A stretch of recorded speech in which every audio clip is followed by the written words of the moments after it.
গামছা নিয়ে আসে, এই দিন গামছা ধরছে, এই দিন ধরছে গামছা।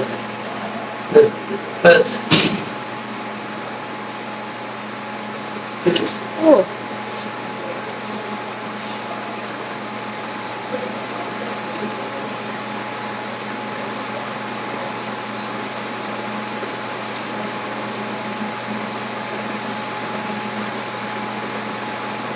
আচ্ছা ওই যে ডান্ডাটা আছে ডান্ডাটা কিন্তু লয়ে গেছে রয়ে গেছে, রয়ে গেছে, ডান্ডার কাছে নাই কিন্তু এটা যেটা যেটা বলেন কইছে রয়ে গেছে।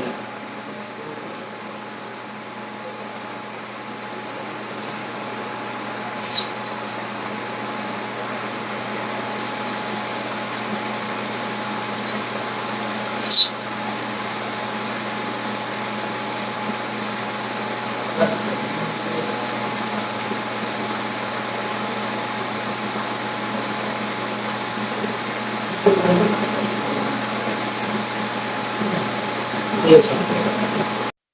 around 6 a.m. in the morning ছয়জন আসামি এখান থেকে পালিয়ে গেছে।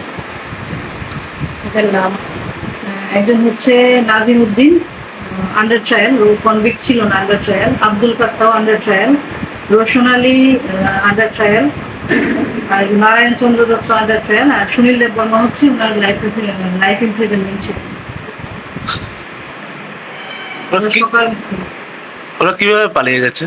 অ্যাকচুয়ালি আমাদের যে স্টাফ ছিল ওরা সকালবেলা ওদেরকে জেনারেলি এখানে সিস্টেমটা হলো ওদের ছটার সময় ওদের যে ন্যাচারাল কোর্স আছে ব্রেকফাস্ট প্লাস স্নান টানের জন্য ওদেরকে ছাড়া হয়। ওরা সকালবেলা ছাড়া হয় মানে ওই মেন গেট ওদের যে রেসিডেন্সিয়াল এরিয়া আছে, যেটা সেল এরিয়া আছে, ওটা থেকে ওরা আসে, এসে ওরা ব্রেকফাস্ট বা ওদের ব্রেকফাস্ট বা যেখানে স্টাফ কম ওরাই ওদের ব্রেকফাস্ট কুকিং এর কাজ করে। এই কাজের জন্য ওরা এসেছে, এসে হঠাৎ করে আমাদের যে গার্ড ছিল ওনার উপর অ্যাটাক করে ওনার হাত থেকে চাবি তালা নিয়ে তালা খুলে ওরা পালিয়ে যায়। কোন সেকশনে আছে বলেন? সেকশন ডিফারেন্ট সেকশন, অনেক সেকশন আছে। রোশন আলীর সেকশন হচ্ছে আন্ডার সেকশন 457। রোশন আলীর 3টা সেকশন আছে, under section 457, under section 395, under section 392। Rahim আলীর সেকশন আছে under section 331, under section 380। Abdul ফাত্তার এখনো জাস্ট হয়েছে, এনডিপিএস কেসে ছিল।